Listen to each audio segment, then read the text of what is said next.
Hello everyone, I just want to start by saying a huge thank you to each and every one of you. We've just hit 1,000 subscribers on this channel, and it honestly feels surreal. First and foremost, I want to thank Jesus for his inspiration and guidance in bringing these stories to life. And of course, we couldn't have done it without your amazing support, your comments, and all the love you show by tuning into these stories. Thank you for being on this journey with us. Here's to many more stories and milestones together. Many more thrilling, heartwarming, and memorable stories to come. When the first masked man entered the cabin, a hush fell over the plane. But his silence was even more chilling than if he had spoken. Within seconds, the cabin lights flickered, and the passengers could see the glint of the weapons tucked at the armed men's waists. Murmurs of fear filled the air, parents clutching their children and exchanging terrified glances. One woman whispered prayers under her breath, gripping the armrest as if it could protect her. The leader of the hijackers, a tall man with a voice as cold as ice, issued his demands over the plane's intercom. "This is not a request," he barked. "This is a warning. We will not hesitate to make examples of anyone who resists. We want the immediate release of 25 prisoners being held in Nigeria, or the consequences will be broadcasted for the world to see." It was then that the hijackers began separating the passengers. They forced everyone in the economy section to sit in total silence while one hijacker paced the aisle, eyeing each person as if deciding who would be the first target. An elderly man, confused and scared, reached for a glass of water. The hijacker slammed it out of his hands, spilling water over him, and barked, "Did I tell you to move?" Passengers sat in terrified obedience, feeling more like hostages than travelers. Children clung to their parents, trying not to cry, while their parents whispered desperate promises that everything would be okay, though their eyes betrayed the doubt they felt. Tension filled the air like a thick fog, pressing down on everyone's chests. Then, the hijackers made an example of a young couple sitting near the front. The man had tried to shield his pregnant wife when one of the terrorists demanded she switch seats. "Did I tell you to be a hero?" the leader sneered, his voice dripping with menace. Without warning, he struck the man across the face, knocking him down. His wife screamed, clutching her stomach, and the hijacker laughed coldly. "Maybe next time, you'll think twice before you try to play the protector." The tension was escalating, and each act of cruelty only deepened the passengers' terror. In the cockpit, my heart pounded as I listened to every word and every scream. The hijackers had barricaded the doors, and I felt utterly helpless, watching the horror unfold. Then, I heard the unmistakable click of a camera. One of the terrorists was filming the passengers, holding the phone inches away from their faces as they cowered and begged. "Smile for the world," he taunted them, threatening to send the videos live to international news channels if their demands weren't met. Let me tell you how I got here, in this small, cramped cockpit, staring down hijackers on my very first commercial flight. My name is Adana. I come from a small village in eastern Nigeria, a place where becoming a pilot was as far-fetched as owning a private jet. I didn't have it easy. I was only 14 when my father passed, and in the days that followed, it felt like my whole world was crumbling. We had barely laid him to rest when Uncle Nkem, his own younger brother, someone we trusted, stepped forward, claiming he would look after us. "You are not alone, Adana. Your father was my brother. I'll make sure you and your mother are taken care of," he said, his hand on my shoulder, his voice thick with what I thought was sincerity. At first, I believed him. I mean, he was family. I thought he was grieving too. But it didn't take long to realize that his concern wasn't for us. It was for the land, the money, and the small house my father had worked so hard for. My mother was barely holding herself together, so she went along with whatever Uncle Nkem suggested, thinking he was helping us. But I could see the shift in his eyes every time he talked about the properties. There was a hunger there, a coldness I had never seen before. One day, he came over and asked my mother to sign some papers. He said they were for official family matters. My mother, too tired and too trusting, signed without a second thought. That signature was all he needed. Within a week, he had sold off our land. When I confronted him, he brushed me off, saying I was just a child who didn't understand grown-up decisions. But I understood plenty. Then came the house, our home. Uncle Nkem announced that my father's will had actually left the house to him as a sort of thank you for all he'd done for the family. My mother and I looked at each other in disbelief. I knew my father would never have done that. He loved us too much to leave us with nothing. But we had no proof, no papers to argue against him. Within days, he had moved in, bringing his wife and children as though we were nothing but guests in our own lives. I will never forget the day he barred us from entering. My mother begged him, saying, "Please, at least let us gather our things." He didn't even look at her as he closed the door. That day, something hardened inside me. I realized then that no one was coming to help us. Uncle Nkem had left us with nothing but the clothes on our backs and my mother's meager savings. He had taken everything my father had spent his life building and turned it into something ugly and selfish. I made a promise to myself that day. I would rise above this.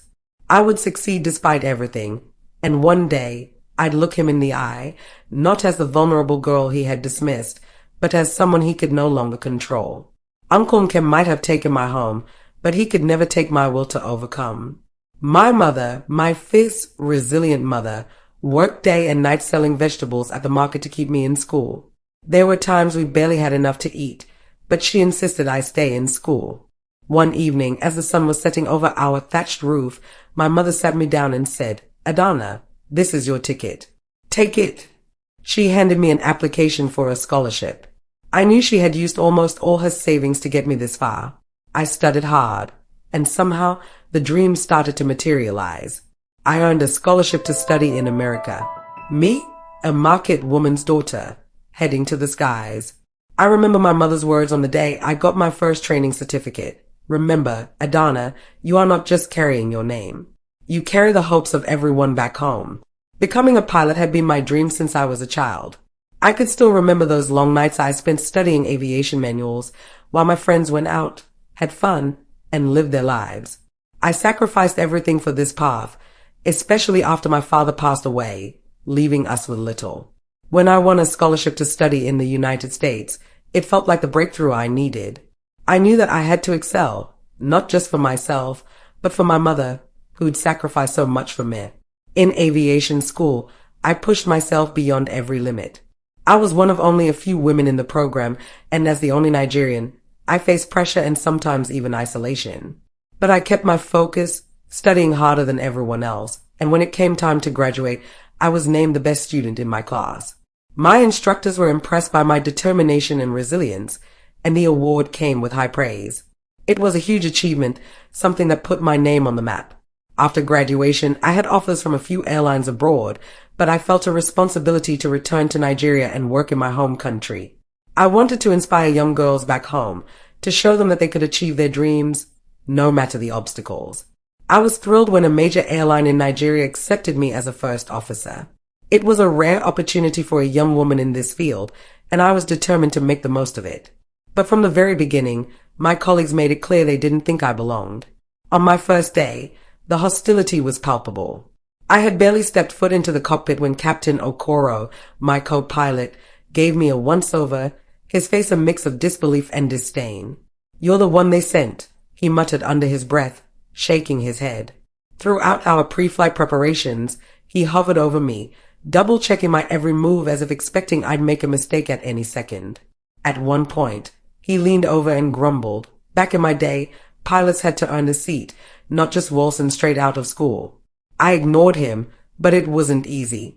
Then there was Auntie Taupe, the lead flight attendant, a seasoned woman who was quick to let me know I hadn't earned her respect. When I requested a bottle of water before takeoff, trying to ease my nerves, she rolled her eyes. "Already asking for favors. Are we? If you're this thirsty, maybe you're not ready for the big leagues," she sneered before walking off with a huff. I bit my lip, willing myself not to respond. I had learned long ago that rising above was better than reacting. And then there was Yemi, one of the male flight attendants. Every time I walked by, I caught him whispering to another crew member, his eyes darting towards me with a smirk. "So this is our star pilot, huh?" He snickered loud enough for me to hear. I thought they only hired experienced captains for this route. When I glanced over, he feigned innocence, but the sarcasm was unmistakable. Even Bola, one of the junior attendants, laughed when she found out I was the captain. A whole Lagos to London flight, and they send us someone fresh out of school, she said to Yemi. They didn't bother hiding their disdain. It was as if they thought I wasn't even in the room. The only person who didn't treat me like an outsider was Obinna, one of the younger flight attendants. When he saw how the others brushed off my water request, he brought me a bottle himself. I know it's tough, Captain, he said quietly, his eyes kind. But don't let them get to you. You've earned this. I nodded, grateful for his support. It was the only friendly moment I'd experienced all day, and it was a small but welcome reminder that not everyone was against me. The tension only grew once we were in the air. Captain Okoro insisted on questioning every minor decision I made, leaning over to check the controls as if I couldn't be trusted with the simplest tasks. When I navigated through some mild turbulence, he muttered, "Not bad, for a newbie." I took a deep breath, focusing on the flight rather than his constant digs. But even his dismissive attitude wasn't the worst part. 10 minutes through the flight, Auntie Tope decided to loudly discuss my lack of experience with another attendant, clearly wanting me to overhear. "Can you believe they put a girl like that in charge?" she said, laughing. "It's almost like they are begging for trouble." It was frustrating, and it hurt. I wanted to stand up for myself, to remind them that I had the credentials and the training to be here, that I had graduated at the top of my class. But I knew that arguing with them would only reinforce their assumptions. So, I held my head high and focused on the job, determined to prove myself through my actions. But just when I thought the hardest part of the day would be enduring my colleagues' attitudes, everything changed. It was supposed to be a routine flight, but just 10 minutes after takeoff, the unexpected happened. The control tower lost contact with Flight NG-102, our Lagos to London route. Radios fell silent, and there was nothing but static on the other end. Initially, they thought it was a minor technical glitch, maybe an interference in the radar connection. But when contact couldn't be re-established after several attempts, it turned into a full-blown emergency. Back at Murtala Mohammed International Airport in Lagos, word of the missing flight spread like wildfire.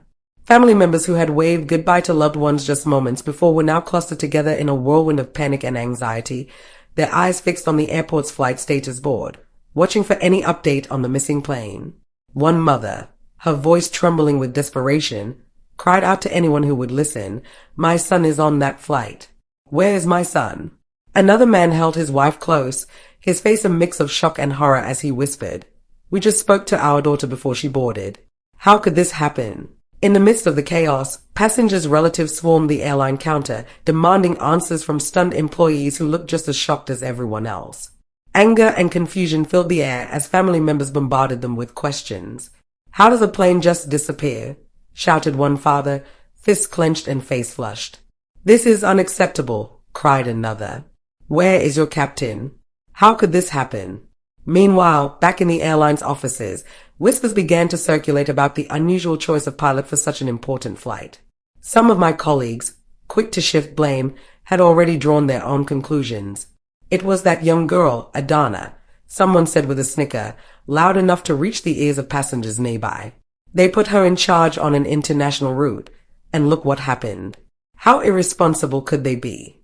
Another chimed in, nodding in agreement. It was a risk putting someone that young and inexperienced on a London flight. Everyone knew she was in over her head. In a matter of minutes, this sentiment spread. The rumor of my supposed inexperience became a convenient explanation, passed from mouth to mouth.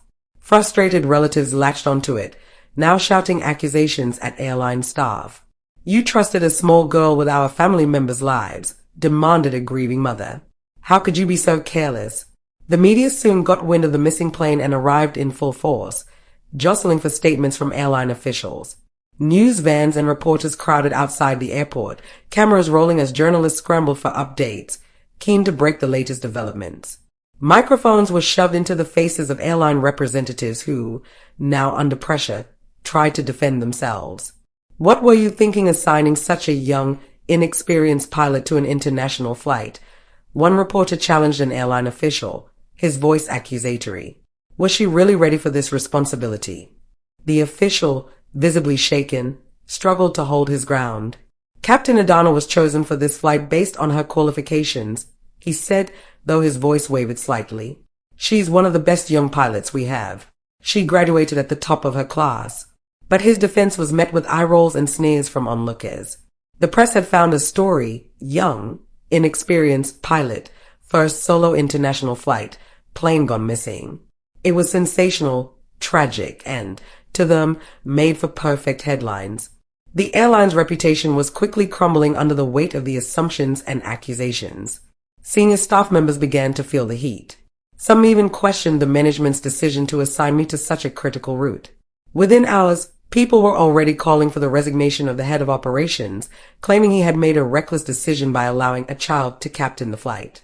While my colleagues and superiors scrambled to do damage control, my mother, back home, was gripped by a fear no mother should ever have to feel.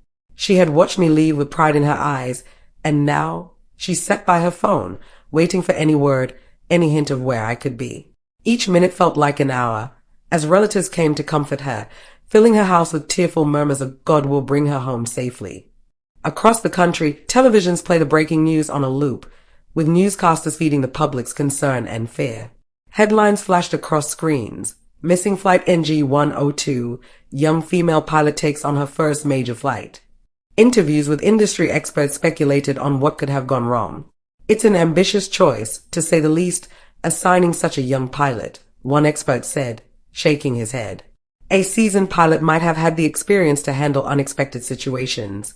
As the hours passed and still no contact was made with the plane, fear and doubt weighed heavily on everyone.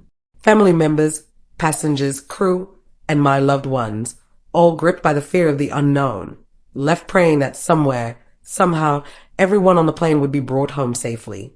My boss, the man who had risked his career to give me this chance, faced backlash from every side. He defended my capabilities, but as time passed and hope waned, doubts grew. People in the office and online criticized his decision.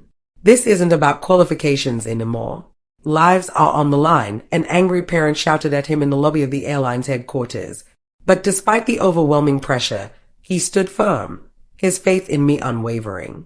As the hijacker stormed into the cockpit, I felt a rush of fear, but I forced myself to stay calm. This was my first day as a commercial pilot, and while I had trained for emergencies, nothing had prepared me for something like this. But I knew I couldn't let fear take over. Everyone on the plane was depending on me. The first hijacker was a big man with a scar across his face. He grabbed my arm roughly and hissed at me to stay quiet. He was so focused on intimidating me that he didn't notice my hand slowly moving toward the emergency flashlight beside my seat. I gripped it tightly and, without a second thought, swung it hard against his head. He staggered back, clutching his head in shock. I didn't wait for him to recover. I used the opening to strike him in the ribs with my elbow, and when he doubled over in pain, I kneed him in the face. He fell to the floor, groaning, but I knew it wasn't over. Just then, another hijacker entered the cockpit. He was taller and looked more cautious. He glared at me, sizing me up. But I was ready. When he tried to grab me, I twisted out of his grip and hit him under the chin with my palm. He stumbled back, and I kicked him in the knee, making him fall to the ground in pain. Then, I felt a sharp pull on my hair from behind. A third hijacker had snuck up and grabbed me. The pain shot through my scalp, but I gritted my teeth and kicked backward, hitting him in the shin. He yelped and loosened his grip just enough for me to break free. As I turned, I saw Captain Okoro, my co-pilot, still frozen in shock. I didn't have time to worry about him. My focus was on the hijackers in front of me. The wiry man, the third hijacker, charged at me again. I sidestepped and twisted his arm behind his back, locking him in place. He cried out in pain, and I could feel him struggle, but he couldn't break free. Then I noticed Obina, one of the flight attendants, standing at the cockpit door, watching everything. I saw something strange in his eyes, a look of guilt. That's when it hit me. He was part of this. He hadn't attacked, but he hadn't warned us either. I locked eyes with him, silently asking why. He looked down, ashamed, and whispered, "They have my sister and brother." I didn't have a choice. I felt a flash of anger, but there was no time for it. I had to end this. I couldn't let his mistake stop me from saving everyone on board. The first hijacker was coming to his senses and reaching for a knife. I grabbed his wrist before he could pull it out and twisted his arm, making him drop it. With a final strike to his neck, I knocked him out cold. The second hijacker, still holding his ribs, came at me again, but slower now, clearly wary. I didn't give him a chance to make a move. I launched at him, hitting him with a series of quick punches and kicks until he stumbled back, dazed. With all three hijackers down, I took a deep breath, trying to steady myself. My heart was pounding, but I knew I couldn't relax just yet. I grabbed the radio and contacted the ground crew, informing them of the situation. I think the hijackers had underestimated me because they thought I was a young woman and I could be easily manipulated. I attended karate class during my training. Nobody knew I hold a black belt. How could they come into the cockpit without their weapons? The only explanation I could give is that back home, my mother left all the sympathizers and went to her room praying for my safe return. That's all she's got. Jesus. Only Jesus could help her, and yes, he did, because how can we explain the hijackers leaving their weapon behind before entering the cockpit? How would I have been able to fight them?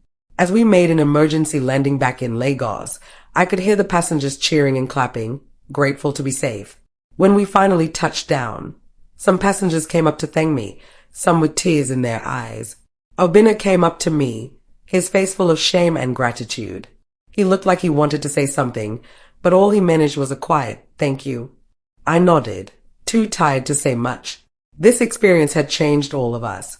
I had come here as a young, underestimated pilot, but I had proven something to myself and everyone else. I wasn't just a small girl. I was a pilot, and I was ready for anything by the grace of God. The hijackers were arrested after they were resuscitated. After the ordeal, my life changed almost overnight. The story of my first flight, my courage, quick thinking, and the fight I had taken on was all over the news. People couldn't believe it, a young, small pilot on her first day taking on armed hijackers. The airline decided to honor me publicly, organizing an event where they presented me with the Bravery in Aviation Award. My boss, who'd once hesitated to support me, now stood proudly beside me, boasting to the press about my skills and determination. Then came the national recognition. The Nigerian Aviation Authority invited me to a grand ceremony where they awarded me a medal for outstanding service to civil aviation. I walked on stage, heart racing, while the audience clapped and cheered. When I received the medal, I felt a warmth that went beyond the applause, a sense of pride and validation, a sense of having finally proven myself. This was for me, for my late father, and for every girl who had been told she wasn't enough. My mother was there, and she was beaming, her eyes brimming with tears. She later told me she had prayed each day that my father would somehow see all of this from above, proud of the daughter he had raised. But, as if drawn by the smell of success, my uncle showed up, too. The same uncle who had taken my father's properties after his death and left my mother and me to struggle. He approached me in the crowd after the ceremony, wearing an uneasy smile that barely hid his desperation. "Adana," he started, trying to sound warm, "I heard about your achievements. I always knew you'd make us proud. Look at you, receiving awards." I looked at him, no longer the frightened girl who'd once watched him take everything from us. "Uncle, what do you want?" He cleared his throat and tried to look pitiful, mentioning how times were hard and business was slow. He finally confessed he needed help with just a little money, to eat, and keep things running. I felt a wave of emotions. Here was the man who had stripped us of everything, now humbled, asking for my help. I remembered all the nights my mother and I had struggled, the days we didn't have enough to eat, and the years of working so hard to achieve this dream. But I realized something important that day. My success didn't need his approval, his gratitude, or his apologies. It was mine alone, and I wouldn't let the past overshadow this moment. I handed him a small amount, enough to help him for a bit, and told him kindly, "This is all I can give you, Uncle. The rest, you'll have to earn yourself." And with that, I walked away, feeling lighter. For the first time, I was truly free from the past, free from anyone who had doubted me. I had my mother's pride, my father's legacy, and my own strength. And that was more than enough. As I walked away, I couldn't help but look up, letting the moment settle in my heart. All I could think of was how, through every challenge, I'd never been truly alone. In those dark times, those moments of doubt, and in that terrifying flight, there had been a greater presence guiding me, giving me strength beyond my own. In my heart, I silently whispered, "Thank you, Jesus." I knew he had been with me every step of the way, From the loss of my father to the struggles my mother and I endured, from the long hours of study to that moment in the sky, facing down fear. Every award, every acknowledgement, every clap, every tear of joy from my mother, all of it was his doing. He had seen me through. I felt an overwhelming peace, a kind of gratitude words couldn't capture. This journey was his gift, and I knew I would honor it by continuing to walk in faith, trusting him with each step I took. And so, as I stood there with my head held high, I gave all the glory back to God, the one who had made it all possible.